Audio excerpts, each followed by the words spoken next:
All right, so now we're going to look at some different polar function graphs. So the first one is called a spiral.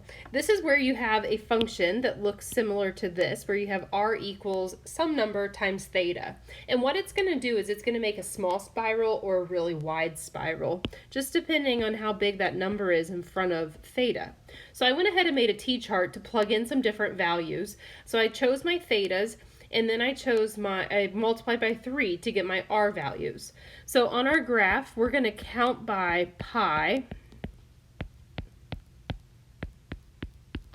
So here's pi, 2 pi, 3 pi. Okay, and then going up pi, 2 pi, 3 pi. All right, so here's how you figure this out. It's a little bit different than normal graphing. So when theta is pi over 4, where is pi over 4? Well, put in your pi over 4 line here, which would be here. And on that line, what's my r value? 3 pi over 4. So I'm about here. Okay, so now pi over 2 would be straight up, and we're at 3 pi over 2, so I'm going to go up to 3 pi over 2.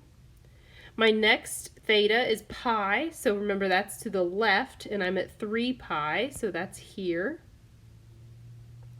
Then I'm at 2 pi, so I'm just going to continue that all the way around. You could plug in more between that if you wanted to. So at 2 pi, we're back at 360, which is on the x-axis, and I'm at 6 pi, so 3, 4, 5, 6, we're here. Now this, I'm running out of room, but this will continue. So you'll get the spiral, and then it'll keep on going, okay? You can plug in more values if you want, but that's how the spirals work. Now, you can also have something that's like an r equals 6. It's just a number. Well, what does that mean? That means 1, 2, 3, 4, 5, 6. Remember how we have those polar coordinate, the rings? Well, where's 6? 1, 2, 3, 4, 5, 6. That's going to be for any values, 1, 2, 3, 4, 5, 6, along that ring. All right, next function is going to be circles. So circles, basically you have to know how to shift them. So we have cosine and sine graphs for circles. For the cosine graphs, that's when you're going to shift left and right for your center. If this is your a value, okay, if a is positive, shift right. If a is negative, shift left. And then your radius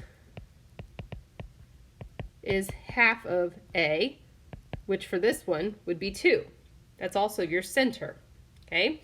So, since this one, my a value is positive, I'm going to shift right. I'm going to take half of that a value, which is 2, and I'm going to come over here and put a dot. Then, I'm going to do half of 2, I go up, half of 4, and then go down, half of 4 go over, half of 4 go over, and there's your circle.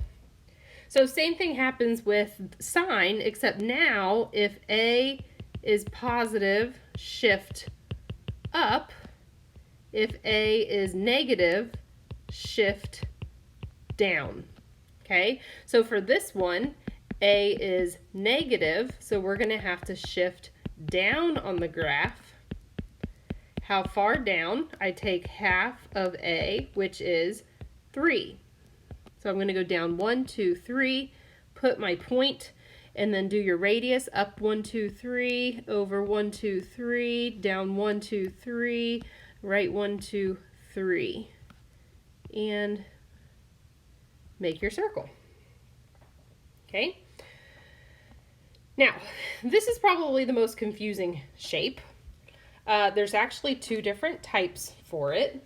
You can have a circle within a circle, or you can have something that looks like a smashed heart or an apple, kind of. So these are the 2 equations that we can have. If it's sine, you have to remember that it opens up and down. If it's cosine, you remember that it opens left and right. So let's look at a couple of these. Now, the first shape of these is if you have A divided by B is less than 1, and A is positive and B is positive, then you have a figure that looks like this.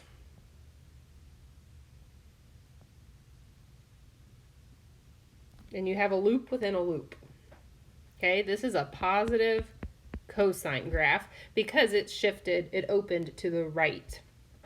Okay, you can also have what's called a cardioid. That is when A divided by B is equal to 1. You get a cardioid, which looks like that flattened heart. So this is also a positive cosine because it opened to the right. Okay?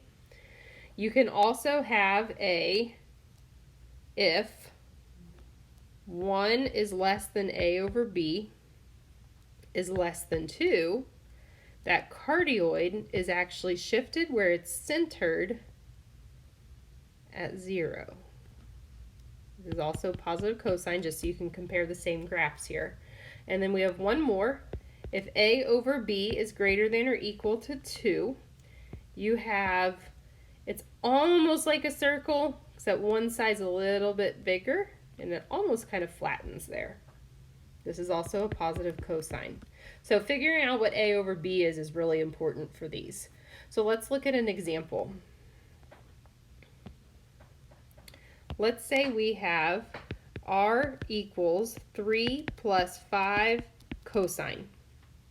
Okay, so A over B, I would have 3 divided by 5, which is smaller than 1.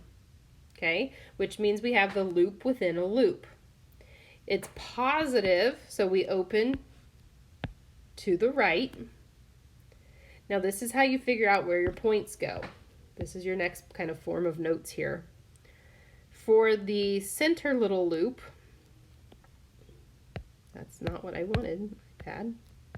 To find this point right here, you're going to do B minus A. Then, to find this outer point, you do A plus B. This top number is positive A.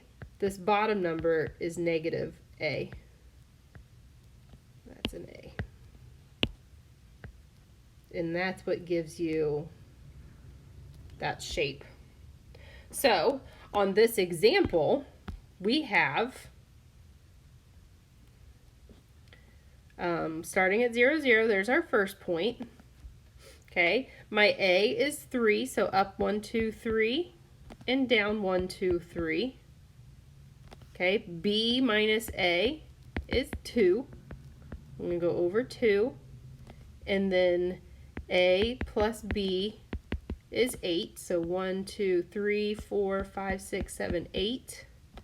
And then we can kind of connect it to make those funky loops. And there's your graph. Okay. If it asks you to test for symmetry, here's how you can test. You're going to take your equation and you're going to just manipulate the actual equation. So you have 3 tests to do to tell how it affects them. Okay.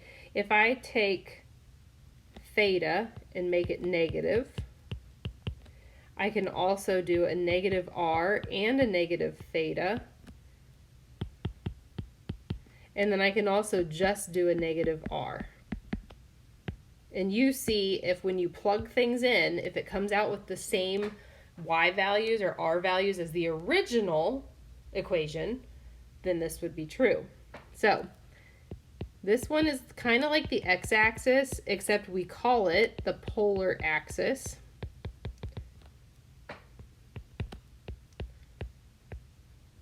If you get the same thing when you plug and chug after you change theta to negative.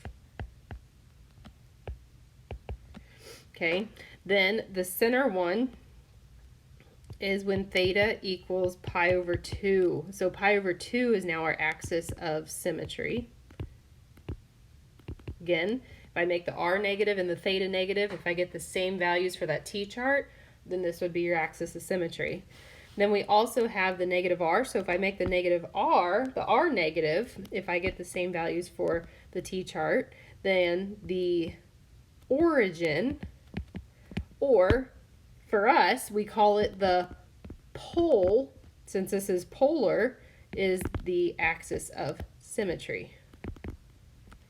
Okay, so that's how you tell if you have symmetry. Now we have one more shape. This is roses. This is my favorite.